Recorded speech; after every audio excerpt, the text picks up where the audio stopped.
Imagina um pescador que passa dias ajustando a rede, estudando o mar, calibrando cada detalhe da sua pescaria, mas esquece de entrar no barco, de pescar. Parece meio absurdo, mas, gente, não é. Tem muita gente que faz isso da vida dele. Então você faz ali análise univariada, faz análise bivariada, você faz as regressões, linear, logística, as árvores. Hoje tem os testes para verificar se está funcionando. P-valor, intervalo de confiança, tudo certinho. Tá bom, o que eu faço com isso? Se você não entregou. E aí nessa hora você cai a ficha, que tem alguma coisa que eu não aprendi na faculdade, que se eu não me desenvolver, vai dar ruim. Academicamente ele está perfeito e alguém faz uma pergunta simples, tá? Quantos clientes tem score mais do que 800? Aí você até consegue responder, tá? E o que eu faço com esse público que tem score mais... Aí você trava, não tem a resposta. Vai.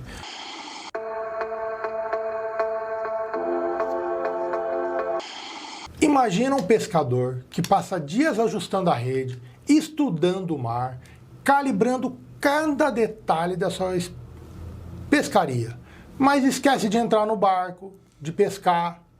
Parece meio absurdo, mas, gente, não é. Tem muita gente que faz isso da vida dele. Tem muitos aqui olhando que fazem isso da vida dele.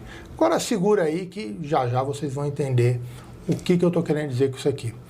E hoje, e quem vai me ajudar a mostrar, a falar, entender o que é isso, eu vou conversar com alguém que já viveu e virou o jogo quando entendeu o que isso estava acontecendo, E aí, antes de mergulhar nesse papo, eu vou aproveitar aqui e peço para vocês que estão vendo o canal, deixe seu like, se inscreva no canal, compartilhe o vídeo aí com quem você achar interessante, tudo mais. E também venho aqui, de novo, novamente falar, da Skillflow, uma baita parceira nossa, que apoia o canal, nos incentiva aqui e torna isso aqui muito ser possível, A empresa trabalhando com educação corporativa para formar líderes, não só além da técnica, mas para desenvolver visão, sensibilidade e influência. E o nosso convidado de hoje é o Kendi Wolff, diretor de dados e analytics da Nelway, uma marca B3, e professor da PoliUSP. E hoje ele vai falar de como gerar resultados e vamos falar do futuro. Kendi, muito bem-vindo. Muito obrigado.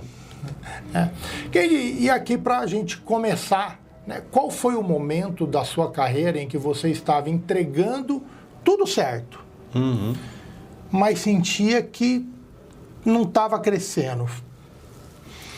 Bom, Matheus, primeiro, obrigado por convite, um prazer estar aqui, falar com esse público que tem interesse nessa parte de análise de dados, de trabalhar melhor com os dados.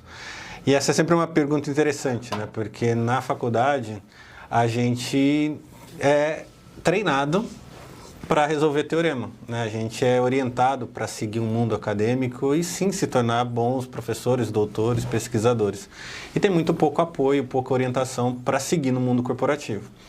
Então, quando você chega no mundo corporativo, onde você encontra de verdade como é que aquele dado é preparado, os problemas de negócio, os desafios que uma empresa tem na prática, aquilo tudo é novidade para você. Então, por vezes, a gente vem com essa cabeça, a gente está no início ali da carreira e acaba vindo com a cabeça acadêmica. Eu quero ver o teorema funcionar na prática, eu quero ver a regressão funcionar de acordo com todos os parâmetros acadêmicos que a gente aprendeu na faculdade. Sim.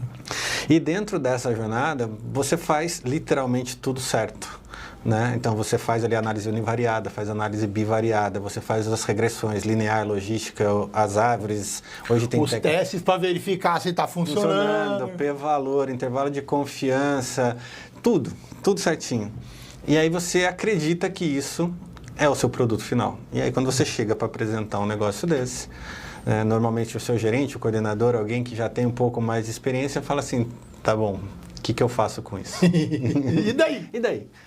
Me conta mais. E qual é o próximo passo? Só que como na nossa cabeça, aquilo lá é o nosso trabalho final, não tem próximo passo. Eu já terminei, o modelo está pronto, a fórmula está pronta. E o que mais você quer? Então, essa parte é uma parte bastante complicada, porque a gente por vezes não tem todas as orientações, faz tudo certo, não tem nenhum erro estatístico, nenhum erro matemático ali, mas do ponto de vista de negócio você não entregou.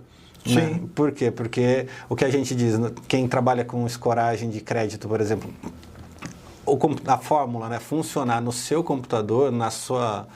É uma coisa, a outra está em produção no sistema, a equipe de vendas está treinada, o gerente da agência sabe o que fazer, que tomada de decisão que você faz, quando é que o score é bom, quando é que é ruim. Então, nesse início, nessa hora, a hora que você para e fala assim, caraca, parece que eu falo outra língua. Né? Eu falo uma língua que ninguém entende, parece uma coisa do outro mundo. Falam, né? Falavam, quem nunca? Quem nunca, né? Você acaba perdido, né? Caraca, o que está acontecendo? E até que eu me dei conta, ou eu entendo, porque eles não vão aprender estatística. E, né, o negócio não vai se curvar e algumas raras empresas, pessoas até se interessam, mas a grande maioria não. É a gente que tem que aprender a área de negócio, né? Tem que entender um pouco de marketing, um pouco de administração, um pouco de gestão de pessoas. E aí nessa hora você cai a ficha, que tem alguma coisa que eu não aprendi na faculdade, que se eu não me desenvolver vai dar ruim. Então é essa hora que a ficha cai. Você entrega um trabalho que academicamente ele está perfeito e alguém faz uma pergunta simples, quantos clientes tem score mais do que 800? Aí você até consegue responder, e o que eu faço com esse público que tem score mais... Aí você trava, não tem a resposta. Se aprova, não aprova, manda para a mesa, enfim, tem a resposta naquela hora não sai. Aí... Não, quando você fala de umas empresas muito grandes, né? Você tem área de modelagem e ótimo, esse cara vai lá, vai fazer um modelo, tudo não sei o quê, mas acabou o trabalho dele, né? Aí você tem alguém para traduzir, aí você tem alguém para perguntar, pedir para ele, né? Mas não é o normal. O normal nas empresas é a gente realmente ter essa... aprender essa coisa, né? Que, cara, não é só o modelo, né? É o negócio, né? É entender como ele funciona. E aí, beleza. Aí você tava lá fazendo o modelo, tudo certinho, bonitinho, mas, poxa, chega uma hora que você fala, tá bom, eu vou aprender um negócio, vou aprender mais um negócio, né? Vou aprender como é que funciona a área de comercial, vou aprender como é que funciona a área do marketing e tal. E mesmo assim, ainda chega um certo momento na carreira, né, que você está colocando aí, você tem uma certa dificuldade para andar, né? Quando isso chegou para você, o que você falou assim, cara, o que eu tenho que desaprender aqui para dar o próximo passo? Cara... O desaprender bem entre aspas, né? Sim, mas essa é uma das perguntas mais complexas, porque a resposta ela pode ser um pouco controversa. Né? Porque o que eu tive que desaprender foi a parte de programação. Por quê? Porque a programação dentro do mundo, para quem faz os dados, ela exige muito tempo. Né? Então você coleta o dado, você prepara a base, você tem ali um investimento de tempo para aquele dado ficar pronto para você usar. Depois entra toda a parte dos algoritmos, a parte de fazer todas as contas e, enfim, você tem lá uma base escorada ou algo que...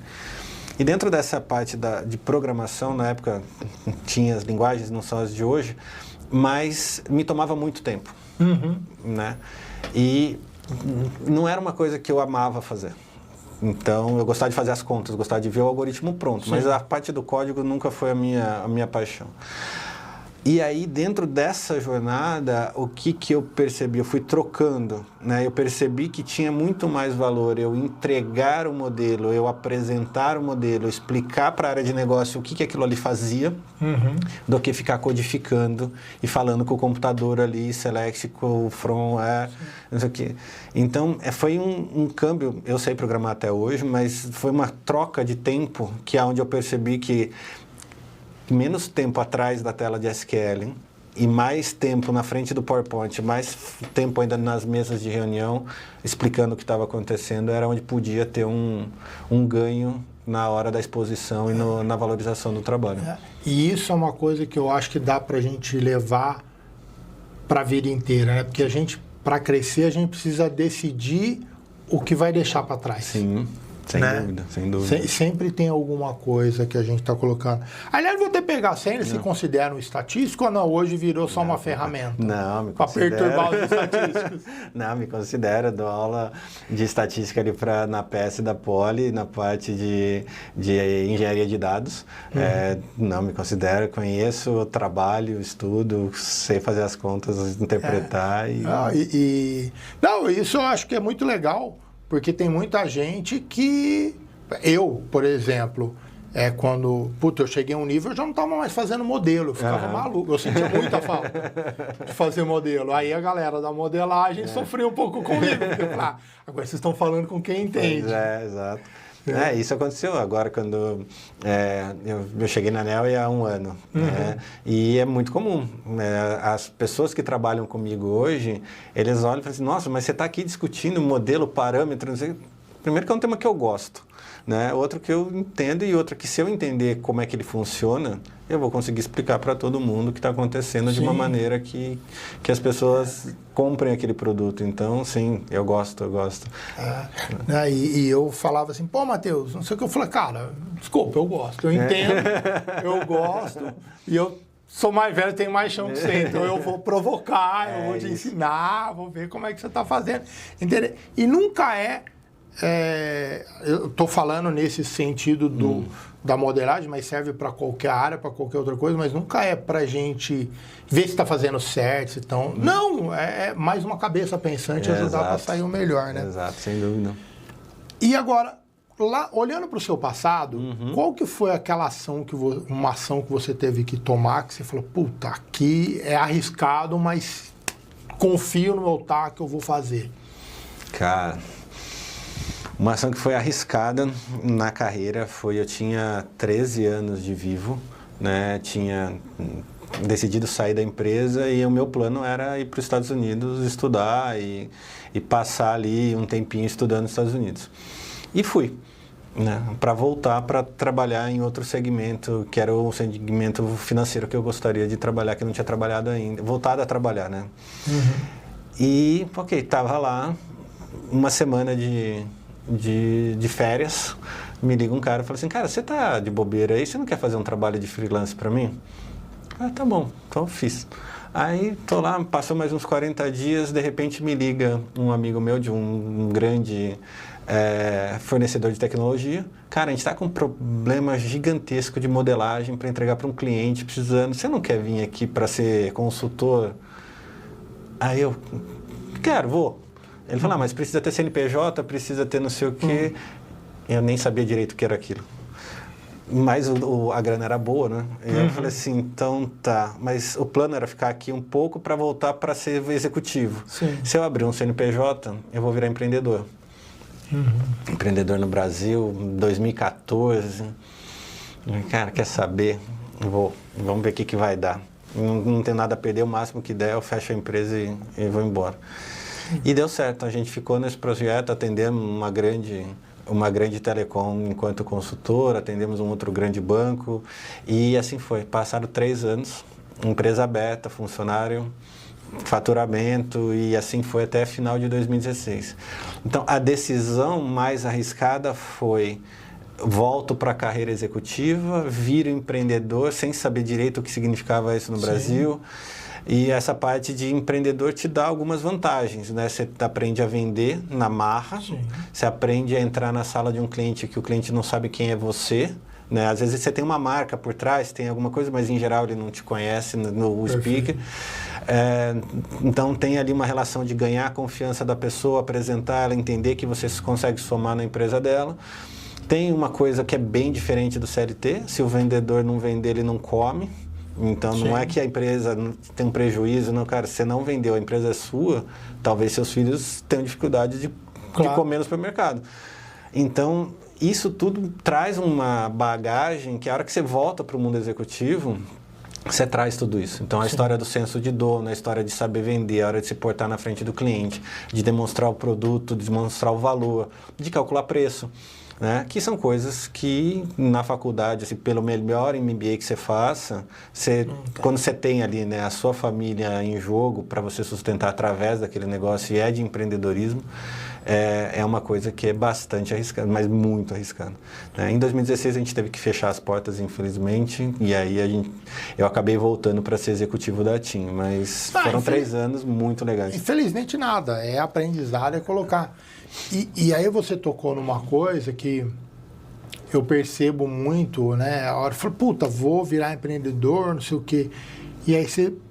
Foi direto, né? Quando a gente não pensa num plano B, o A tem que dar certo. Tem que dar certo, exato. Né? E quanto mais você sente, mais a pressão para a coisa acontecer, né? Igual você fala, tem filho, tem esposa. Cara, é aí a hora que você faz e dá certo. E dá certo. E dá certo.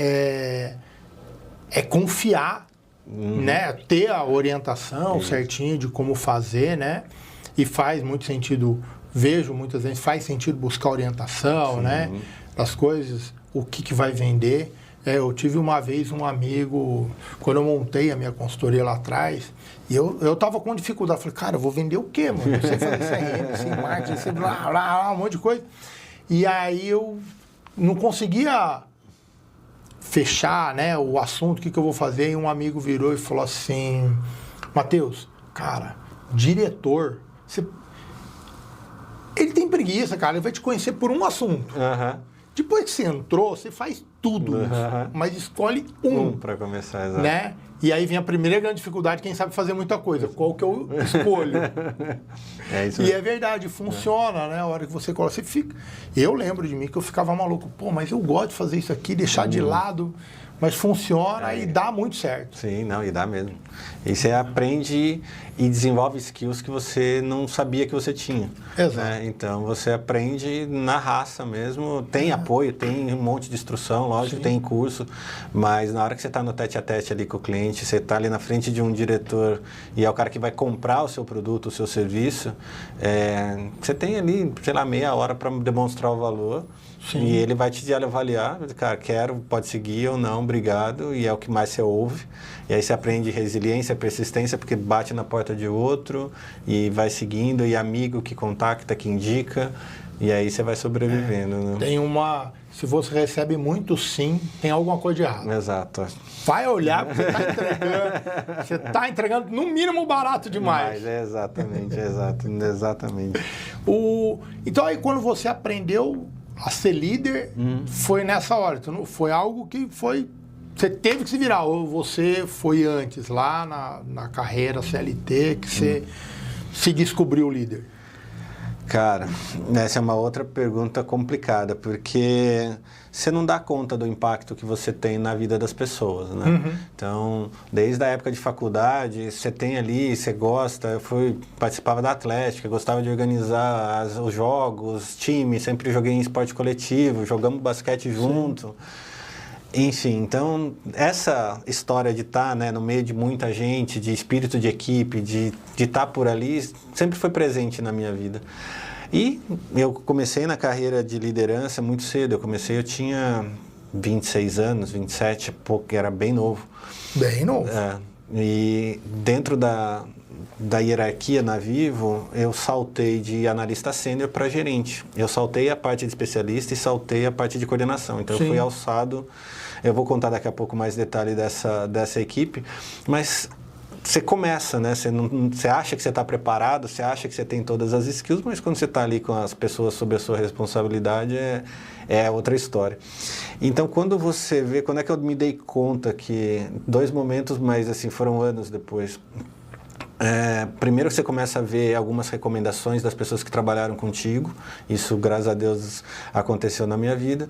Mas tiveram 2 momentos importantes. Você vê uma pessoa que, quando estava trabalhando contigo, tinha um cargo de secretária executiva.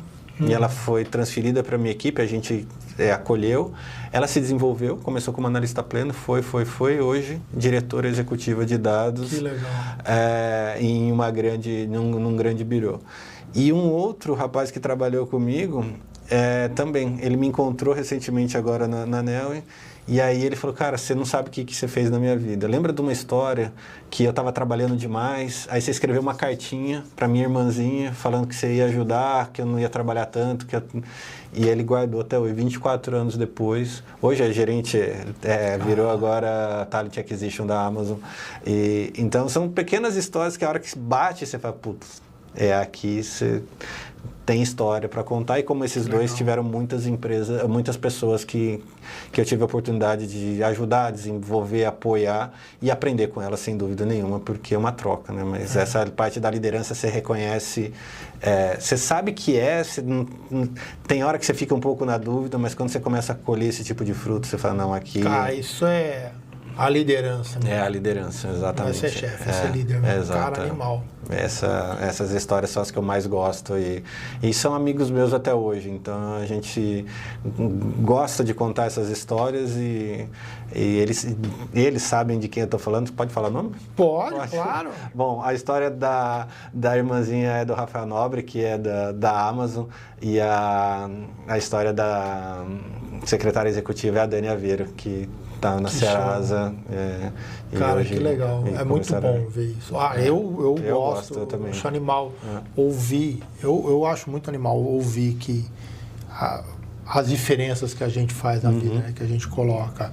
Eu tenho algumas histórias que eu fiz, que me contaram, e outras que me contaram assim com você no bate-papo. E, cara, eu me emociono sempre. Sempre. Eu tive uma que foi o Fábio Zogby, cara, que me contou. Ele falou, Matheus, lá na Credis, ele falou, pô, Matheus, então a Credis, tá bom, vamos colocar os menores aprendizes aí, e a gente, tá bom, vocês acham que é interessante? Tá bom, aquele jeitão dele. E aí ele, num dia, ele, ouvindo um trabalho que o RH estava fazendo com os menores aprendizes, e aí um menor aprendiz falou assim, poxa, não, eu agradeço pra caramba, porque é um salário a mais na minha família, né? Agora... E aí ele contou algumas mudanças na família que aconteceu, e aí o senhor falou, cara, ninguém me contou, ninguém me mostrou aquilo, eu só peguei de ouvido, eu saí dali, chamei o Zé Renato, falei, cara, faz tudo, só não acaba com esse programa. Não, sem dúvida. Falei, cara, é animal, e pra ele não custava nada. E pegando tudo isso, com esse crescimento seu que você teve, com essa descoberta pela liderança, tudo, o que você fez, né? Digamos assim, qual foi o treinamento ou qual foi o livro que te tirou mais da sua zona de conforto? Olha, na verdade, foram alguns, né? Essa primeira equipe que eu assumi, eu trabalhava numa equipe onde eram 4 estatísticos sêniors, e desses 4 eu fui escolhido para ser o gerente desses outros 3, e junto com esses 3 eu recebi mais 9 pessoas de outra área, que não era a minha praia, então eu tinha responsabilidade sobre 12 pessoas. Num dia eu era par deles, no dia seguinte eu era chefe deles. E era a minha primeira experiência com o crachá oficial de gerente no pescoço. E o começo foi terrível, né? Porque assim, você acha que você está preparado, você acha que... Mas assim, são pessoas, são histórias de vida, são expectativas. Tinha gente que tinha expectativa de estar no meu lugar, que acabaram sendo preteridos e eram pessoas que estavam na minha equipe. Então, teve gente que pela minha movimentação pediu para sair, né? Enfim, teve de tudo. E aí a gente trabalhando, fazendo tal, até que uma das... pessoas que trabalhavam comigo virou assim e falou assim, Kendi, você corre demais. Eu não entendi o feedback, né? Eu falei, tá, você não tem tempo pra gente. Eu falei, ixi. Aí a coisa começou a ficar um pouco mais complicada, né? Aí isso me deu um gatilho e, por sorte, a Vivo fez um programa de primeira liderança, etc., que foi, aí começa, né? Autoconhecimento. Quem é você, como é que você reage, como é que você vê o mundo, que dores que você sente. e você começa a entender que não é a única forma de ver o mundo, né? Existem mais N outras e cada ser humano é diferente. Então, tem a forma que você vê, a forma que o outro vê. Então, essa primeira parte, e esse é um curso que existiu lá, mas existem outros N. Então, a primeira coisa que a gente precisa entender é quem somos nós. Sim. O que a gente precisa, o que a gente gosta, o que a gente não gosta, quando é que eu reajo com mais agressividade, quando é que eu reajo com menos, onde eu tenho mais paciência, onde eu tenho menos paciência, onde eu tenho mais habilidade. Então, tudo isso vai te moldando como pessoa e, naturalmente, vai te moldando um pouco mais como líder e vai melhorando a vida de todo mundo que está lá. Então, isso tira. Eu fiz um treinamento que não é muito habitual, né, que é chama Leader Training, não sei se você já conhece. Já ouvi, conheço. Fiz no Arita, e é um treinamento de 3 dias que muda a vida de muita gente, mudou a mim, e para autoconhecimento. Entrei lá sem saber o que era, achei que era um treinamento de liderança, inclusive, achando que ia me projetar na carreira executiva e tal, e de repente, não, autoconhecimento puro, 3 dias imersos. Cara, super recomendo. Assim, qual é um deles, né, nessa parte? Sim. Nessa altura, estava muito em alta o Monge e o Executivo, o livro, e aí era quase que leitura obrigatória, um baita de um livro. Também vai na mesma linha, né? Um executivo que não entende direito como fazer, depois a importância da pausa, da reflexão, como é que funciona e voltar para entender um pouco mais a vida das pessoas. Então, são livros que... Esse é um livro que marca muito a minha carreira, porque eu gosto dos dois, né? Então, durante a semana eu gosto de ser o executivo, mas no final de semana eu também gosto de ser um monge quietinho, sem fazer muita coisa ali e ter o meu canto para descansar. E dentro dessa jornada, né, uma coisa que eu nunca parei de fazer foi estudar. Antes se formou na Unicamp, aí depois com as dificuldades que eu comentei aqui sobre entendimento de negócio, eu fui estudar marketing, depois ainda não entendia direito como é que a empresa funcionava, fui fazer MBA para gestão de empresarial. Isso já eram quase 10 para 15 anos depois de formado, depois fui fazer especialização em gestão de pessoas em Barcelona. Então, estou sempre estudando, estudei no curso do MIT, tem história e estudos em paralelo até hoje. E eu vou puxar 2 coisas, né? Quando a gente... 2 assuntos que você trouxe hoje que mostram, né? Pô, começamos a trabalhar. A gente achava que era coisa e não estava completamente preparado. Exato.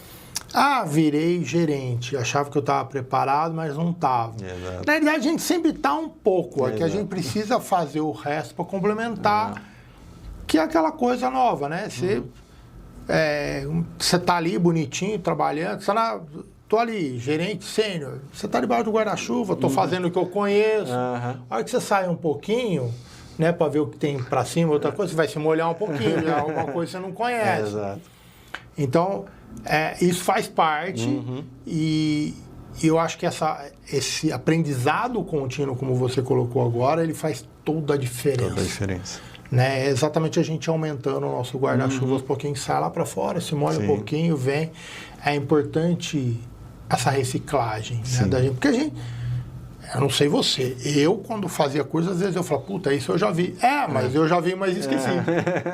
Porque a gente acaba não aplicando, né? Isso. Não, mas isso é importante por quê? Porque é muito comum a gente escutar de outras pessoas, a gente já passou por isso, né? A tal da síndrome do impostor. Né? Todo mundo conhece ou conhece alguém que já passou por isso. E a sensação é exatamente essa. Quando você está fora da sua zona de conforto, por vezes você pode achar que não está preparado. Mas, ao invés de a gente se considerar um impostor, quando a gente se entende um pouquinho mais, a gente se entende como um eterno aprendiz. Cara, tem muita coisa que a gente sabe fazer. Né? Tem coisa que a gente tem que aprender. Nem por isso a gente é uma fraude, um impostor, ou não merece estar sentado na cadeira ou com o crachá que a gente tem no pescoço. Então, é uma virada de chave importante, porque o aprendizado é o mesmo, a completude, né, que você tem é a mesma, e o que você tem que completar com o conhecimento, com o aprendizado novo, ele também precisa vir. Então, essa visão de ser um eterno aprendiz é bem interessante. E uma coisa que quando crise do impostor que a gente tem, e eu acho super comum, mas quando ela vem de algo que você está se mexendo, né? Você está querendo se mexer para chegar no lugar, mas aí você fala, não dou conta. Cara, é a hora que você tem que falar, não, eu dou conta. Porque exato. você tá olhando para aquilo, é porque você já dá conta. Exato. Já dá conta. E aí, teve alguma coisa que você fez, um exemplo que você fez no seu dia a dia, que você fala, eu tô satisfeito com isso, e tava ali no seu dia a dia, e do nada você viu um livro, viu alguma história, ou no meio de um curso, e falou, caraca, não, eu quero, acelerar esse ponto. Teve alguma coisa nesse assunto? Não, sem dúvida. Essa parte de gestão de pessoas foi uma questão que eu fiz muito, assim, eu me aprofundei bastante, porque pro bem e pro mal, a gente tem vários exemplos de gerentes, diretores no mundo corporativo. Tem uns que você admira, que você aprende e fala, poxa, quero ser igual a esse cara, ou pelo menos profissionalmente, copiar algumas habilidades ou me desenvolver nessas habilidades. E tem situações, né, que infelizmente são mais comuns do que a gente gostaria, que você encontra a gente e fala, puta, isso aqui, se eu puder não repetir na minha carreira, se a minha equipe puder não passar por isso, já estou fazendo um bem para todo mundo. Então, você aprende coisas boas e coisas que você não quer repetir. E na altura, 2007 para 2008, eu acho que até hoje é assim, mas naquela época era acho que um pouco pior, a gente tinha muita carência de gestores. Né? Você tinha muito aquela característica de um bom técnico, que era alçado uma carreira gerencial, e aí você perdia nos dois. Ele não se tornava um bom gerente e você perdia um excelente técnico. Sim. E, cara, na hora que eu pensei, falei assim, na hora que eu recebi o crachá, eu falei assim, não, eu vou fazer direito. Então, nessa hora, eu percebi que quando eu preciso fazer algo, eu não faço nada sozinho. Eu preciso das pessoas para que essas pessoas junto comigo cheguem onde eu quero. E aí foi a hora que eu me especializei. Eu falei, não, eu vou aprender tudo que eu puder, ler o que eu puder, fazer curso que eu puder, para ser reconhecido como um bom gestor de pessoas, pelo menos nessa formação de equipe, nessa formação eu consigo ter resultados melhores, porque tecnicamente eu contrato, tecnicamente a gente consegue fazer. Agora, se eu tiver uma boa equipe, uma boa coesão e as pessoas reconhecerem que isso está bem feito, acho que a gente produz melhor. Então, nessa aceleração, a parte de gestão de pessoas foi algo que eu me aprofundei mais do que a maioria. A essência do gerente, fazer tudo rodar. Exato. Não, vocês trabalham, eu só faço a coisa. Eu faço só o PPT e apresento. Eu vou fazer só você, vou traduzir para você, vou fazer a coisa rodar direitinho, vou tirar a pressão de vocês, né? Botar a pressão na hora que precisa, tira na hora que precisa. Fazer você crescer. Faz crescer, se desenvolve. Bem legal. É uma parte bem legal. Bom, agora me conta aquilo que eu comecei a falar lá no começo. Que história é essa da rede, de pescar? O que isso tem a ver? Isso tem a ver, né? Bom, essa rede, esse pescador, a gente encontra bastante, né? Como feedback das áreas que costumam trabalhar com cientistas de dados, com engenheiro de dados. E o feedback é assim, é tudo muito legal, é tudo muito bonito. Grande maioria parece grego, parece ciência de mandar foguete para a Lua, e as pessoas não entendem. Né? Em geral, dependendo da forma como é que você explica. E aí, por vezes, a gente encontra um perfil, principalmente, né, cientistas de dados, estatísticos, que o cara, ele desenvolveu, preparou o dado, aí ele fez lá uma regressão linear. E vamos supor que a regressão linear atenda a 80% do que precisa resolver do problema. Não, vamos trocar por uma logística, porque vai atender 82%. Não, vamos trocar por uma árvore, uma Randall Forest, que vai atender 85%. E aí, não, porque tem que entrar com XGBoost, CatBoost, não sei o que e tal, porque vai entrar com 85,5%. Só que nesse processo, às vezes passa 6 meses. Sim. Né? 7, sei lá, dependendo da coisa. E aí, o que a gente fala, né? Essa história do pescador é o quê? Um pescador que vive da pesca, né? Que ele depende daquilo lá para a família dele comer, e ele fica lá, preparando a rede, alinhando, tapando os buracos, fazendo e tal. E ele passa o dia todo preparando a rede e esquece que se ele não entrar no mar e jogar a rede, não vai vir peixe.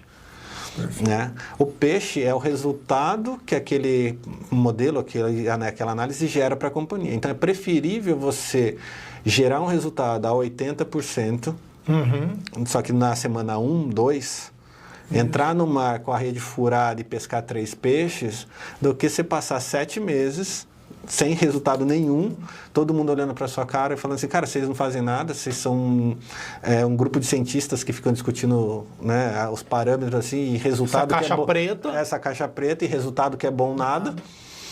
E o pescador fica ali, né? Ele entra e tal, e ele fica preparando a rede, o dia vira, a maré sobe, a maré desce, e a família dele não tem peixe para comer. Então, esse balanço, essa história, eu já passei por algumas empresas, e não foram poucas, onde você tinha essa característica, a área de ciência de dados não sabe o que está fazendo aqui. Eles ficam calculando um monte de coisa e resultado que é bom, nada. Ajudar o cliente ali, fazer a diferença na vida do cliente, pouquíssimo. Então, essa é uma característica que a gente tem que ter cuidado, porque é legal, né? Fazer as contas, saber os parâmetros, hiperparâmetros, não sei o que e tal. Mas a pergunta final é: quanto é que trouxe de dinheiro no caixa? Quantas vidas você impactou? Quantas vidas você mexeu com aquele resultado que você tem? Que é quantos peixes você trouxe no final do dia para você comer, entendeu? Então, essa é a metáfora que a gente usa. E o que eu digo para o meu time, para todos que eu já passei, cara, se a média resolve, né, eu não preciso de uma regressão logística. Se a regressão logística resolve, eu não preciso de um XGBoost girando. Cara, entrega o resultado, faz o melhor que der, né, e gera o resultado mais rápido que a gente pode. É o dentro do técnico, isso, né, da coisa técnica, mas a parte simples, né, não queira trazer. Eu gostei quando você falou dela, eu falei, cara, é verdade, é uma boa parábola, né? É uma boa parábola, contar. Sim, pra gente. Cara, funciona muito. Sim. Funciona. E deixa na gaveta.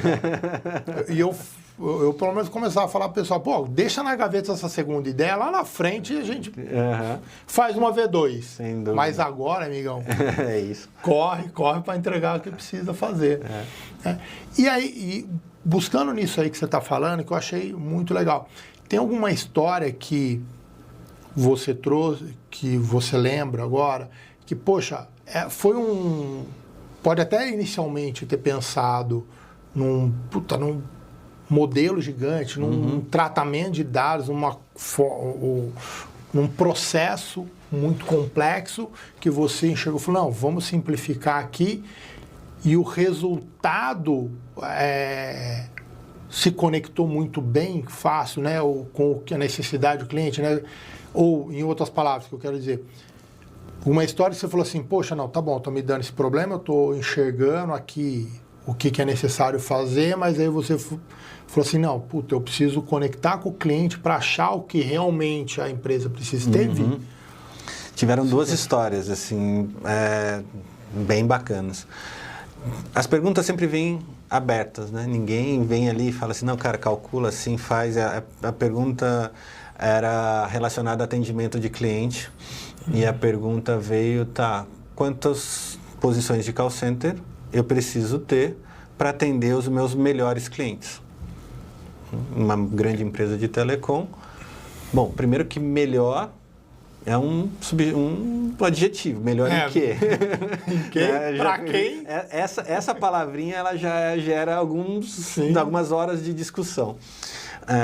E posto isso, esse processo ele caracteriza bem porque para você calcular os melhores, eram melhores em termos de retorno, de rentabilidade. Perfeito. Né? Então, ok.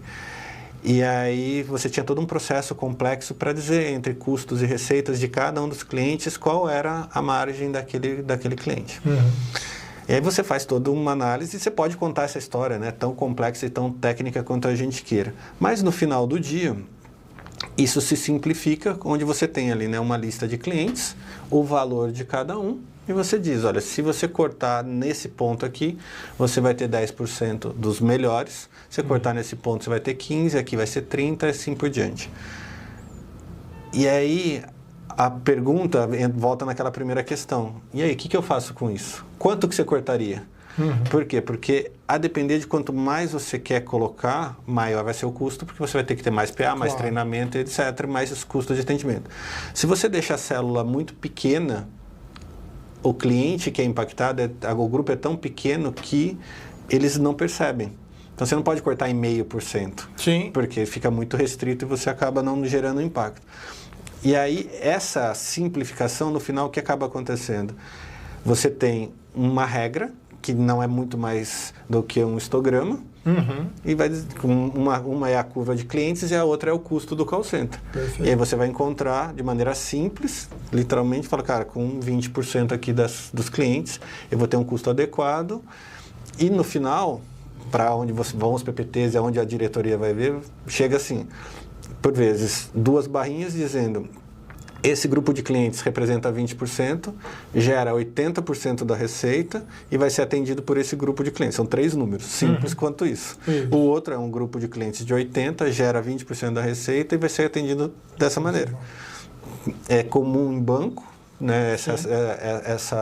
E na empresa a gente acabou seguindo a mesma metodologia. Então, essa história pode ser contada de um viés simples como esse, é bem simples o final da história, e a parte técnica está toda na parte da equação, como é que foi feito os cálculos, as inferências e tudo mais. Então, e aqui fica a dica, porque quanto mais simples você pode contar, e mais simples você pode explicar esse tipo de situação, maior a sofisticação. Por quê? Porque você atinge mais pessoas. Sim. Né? As pessoas não precisam ser experts, ter pós-doutorado para entender o que você fez. Você consegue ser simples, consegue traduzir, consegue mostrar o benefício daquele cálculo. Então, isso marca muito, né, um exemplo de simplicidade e sofisticação, dependendo do ângulo que você quer contar essa história, mas no final do dia, um gráfico simples de barras ali, que a gente acabou entregando, e isso determinou a forma como a gente atendeu por muitos anos os clientes. E foi realmente um divisor de águas dentro da Telecom. A outra história, que é bastante interessante, é a chegada do iPhone no Brasil. Aí você estava na Vivo e a pergunta é a mesma coisa. A gente vai comprar um lote de iPhones da Apple, quantos telefones a gente compra e para quem a gente vende? Não é simples, né? Com a pergunta super trivial, né? E na época era um lote... E o comercial, né? Não, vão vender para todo mundo. Vender para todo mundo, exato. E era o iPhone 1, né? Então, imagina que isso, em quantos anos não faz. A gente comprou um lote de 10 mil aparelhos. E aí tinha gente que achava que ia sobrar telefone no estoque. Né? Adiantando a história, a gente comprou 10 mil, 2 semanas depois tinha que comprar 30 mil. E no terceiro pedido já não tinha mais iPhone para mandar para o Brasil, porque o consumo disparou e todo mundo queria o aparelho. E essa pergunta é: quantos a gente compra? Você consegue fazer conta, estimativa, etc. Mas a simplicidade no final é um número tão bom quanto esse. 10 mil, 12 mil, é um número fechado. Essa parte não tem muito mistério. Agora, a segunda, para quem a gente vende, quem são os primeiros clientes que vão receber... Aí entra uma ciência que essa história, porque você vai pegar os clientes que mais têm relacionamento com a companhia, se eles têm alguma influência, por exemplo, é um PF, mas ele é CEO, ou tem algum relacionamento com o PJ, então... Imagina um grande empresário que tem a conta PF ali e ele é o decisor de mais 3 mil, 4 mil linhas PJ da empresa dele. Então, é bom que esse cara esteja nessa lista, né? Seria prudente ele estar. E aí você vai, né, parte desse grupo você seleciona através de cálculo, segmentação, estatística, e parte disso você faz de acordo com esses grupos de influência, né? Você não vai deixar um cantor, um artista que é seu cliente sem o primeiro telefone da Apple no Brasil. Então, tem algumas situações que você acaba... Até porque ainda tem que colocar nessa conta aquele cara que ele vai influenciar outros a comprar, exatamente. Vai incentivar. Só que nada disso está em base de dados. Exatamente, nada disso está em base de dados. E aí, como é que você faz, né? O artista, e aí, ok, esses principais, né? Tá, e aí você vai fazer o que com o telefone? Você vai vender? Você vai doar? Né? Então, essas coisas não estão em base de dados, isso aí não tem cálculo estatístico, não tem... tem sim cálculos de possíveis retornos, tem cálculo de influência, mas tem uma parte da ciência ali que você acaba contando com a experiência de muita gente na empresa para tomar essa decisão. Para trazer as pessoas. Para trazer, né? Exatamente. Digamos que essa é um grande aprendizado para a gente falar, cara, o dado não é tudo, né? Tem outras informações que permeiam a empresa para ajudar nas decisões, né? Sim, sem dúvida. A gente tem o quanto é importante trazer as outras áreas, e é uma coisa que eu sempre falo, cara, a área de ciência de dados estatísticos, eles precisam levantar a mão e falar com a empresa inteira para entender trazer informações que não estão nas bases de dados, né? E o contrário também é uma verdade, porque tem muita gente que não sabe nem o que o estatístico está fazendo lá, o quanto que ele pode ajudar a área, né? E você contando a história, eu achei muito legal, porque, cara, teoricamente, essa conta que você fez, cara, o comercial podia fazer. Exato. Né? Poderia não dar a mesma assertividade, mas, cara, qualquer um, entre aspas, faz essa conta. Mas a empresa saber que a área de dados existia, que tinha gente capaz de fazer isso com muito mais acurácia, né? Eu achei muito legal, porque não é sempre que isso acontece, não. Isso é verdade. São poucas empresas e a gente está falando aqui da 2010, 2009, 2007, por ali, assim, era bem o começo dos anos 2000, ainda não tinha o glamour e nem esse hype, né, de ciência de dados que tem hoje. Então, nessa época eram pouquíssimas as empresas, a gente tinha essa área e caiu para nós essa responsabilidade. Não, a gente fala de empresa data-driven há uns 10 anos. Exato. E a maioria ainda não é. Imagina 10 anos atrás como isso era, né? Exato. Como é difícil.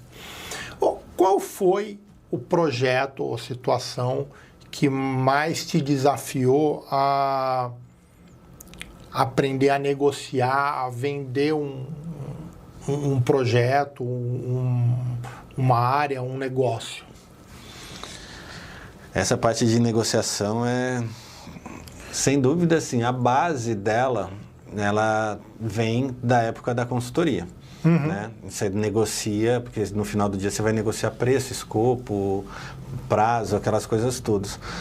Mas um projeto que fez muita diferença, aí eu já estava no banco, estava no Santander aqui, já mais recente, e o banco criou um Data Lab, né, uma área ali para ser quase que uma microempresa dentro do banco, só focado em projeto de ciência de dados, de engenharia de dados. Aí era bem interessante porque tinha um componente de analytics, né, representado por mim, tinha um de tecnologia pelo Minato e uma pelo Cláudio Sacco de negócio. Então, a gente realmente juntou negócio, tecnologia e dados e, cara, vamos fazer um negócio. E a gente tinha a missão de movimentar o banco em alguns aspectos. E eram aspectos relativamente grandes, né? Por exemplo, cobrança. Cobrança é a essência de um banco, né? Imagina se cobrar, já era. Você entrar ali e propor coisa nova e propor medidas e formas de fazer essas cobranças de maneira mais eficiente do que o banco já tinha, que já era eficiente, mas a gente ainda tinha o desafio de melhorar. Não contente com isso, tinha um desafio de pricing, né? Quanto é que você cobra de taxa, qual é o tamanho do prazo, e não era um ou outro, era os dois. Então tinha um braço que ia para pricing, um braço que ia para cobrança, e depois abria um braço para cartão de crédito. Então, ok, do ponto de vista de técnica, de modelagem, fazer um modelo de cobrança não é a coisa mais difícil do mundo. Fazer um modelo de propensão a cartão de crédito não é a coisa mais difícil do mundo. A parte de pricing, sim, é um tiquinho mais, porque são 3 modelos, tem um modelo de otimização ali, ok. Bom, beleza, feito tudo isso. Para esses dados aparecerem, a cloud negocia com a área de infra, negocia com a área de segurança e põe a informação dentro de um data lake que não era o data lake habitual do banco. Aí, quebradas todas essas barreiras tecnológicas, ok, está lá o modelo pronto. E agora? Treina call center. avalia a política de cobrança, negocia com o diretor. Só que isso tudo não tem fórmula, não está em livro, né? Não tem metodologia, não tem... Metodologia tinha, mas não tinha literatura.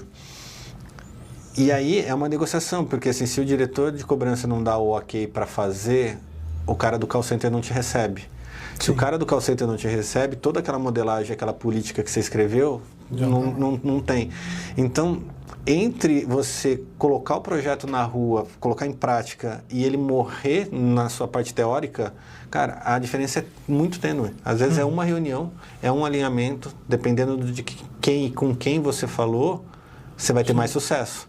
Se você não falou com as pessoas certas, não alinhou com as pessoas certas, cara, ninguém vai te dar ouvido, aquilo vai morrer e você vai achar que é burocracia, porque o mundo corporativo... Não é, porque o alinhamento, a negociação não foi bem feita.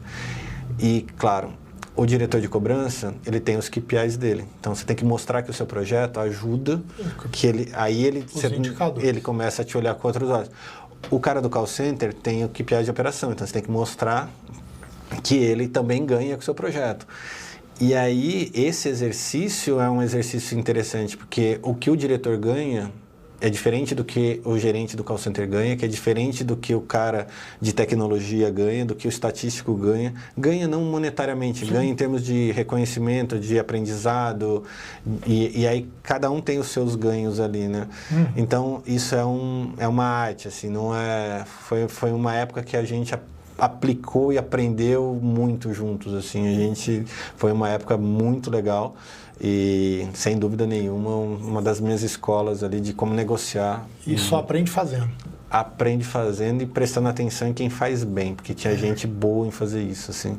Eu chegava no final de uma semana, sem brincadeira, a gente tinha que falar com o diretor, né, da área, só que ele tinha 3 ou 4 superintendentes. Aí, o que a gente fazia? A gente pegava a mesma reunião e falava com o superintendente A, B e C. São 4 reuniões distintas, sequenciais. Aí, depois disso, eu juntava esses 4 junto com o diretor para fazer a mesma reunião. Então, você fazia 5 reuniões com o mesmo conteúdo. Por quê? Porque você alinhava com esses 4, eram os 4 diretos dele. Eles estavam todos de acordo, a gente já tinha modificado tudo que eles pediam, né? E aí, a hora que você sentava com o diretor... Você ganhava o apoio deles. Sim. E aí isso foi um dos segredos que a sequência de alinhamentos e negociações acabaram dando sucesso. E esse foi um projeto que eu marco porque ele foi o primeiro projeto que gerou mais de R$1 bi adicionais.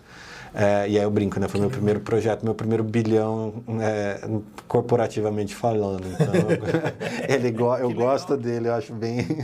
Com carinho. Gosto com bastante carinho, sem dúvida. Boa. Você como líder de dados hoje, olhando para o futuro, a gente tem a IA batendo cada vez mais na nossa porta, ajudando, facilitando o nosso dia a dia. E ainda... pensando nesse futuro, que tem mais chance de sobreviver?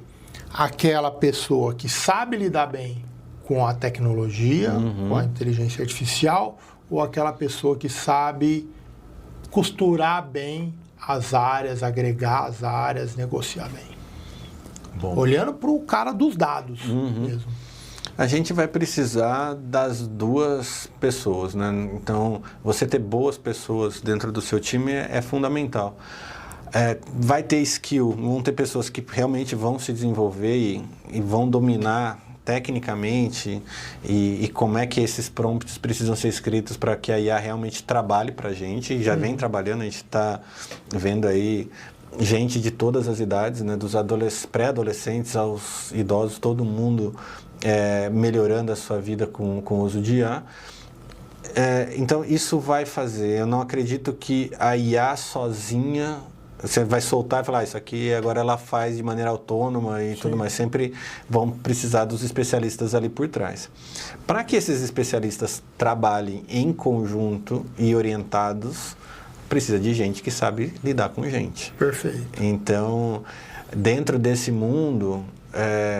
tem uma metáfora, né, voltando ali, na época que você tinha a colheita e as pessoas que trabalhavam na lavoura e colhiam de maneira manual. Sim. Né? O mundo mudou, alguns deles se tornaram, né? Ou mecânicos da colheitadeira, ou motoristas da colheitadeira, ou passaram a vender a fruta que eles colhiam, porque precisava, como a colheita ficou muito produtiva, gerou novas profissões que na época não tinha tanto. Então, eu vejo mais ou menos o que vai acontecer com a IA. Então, é isso que a gente está olhando.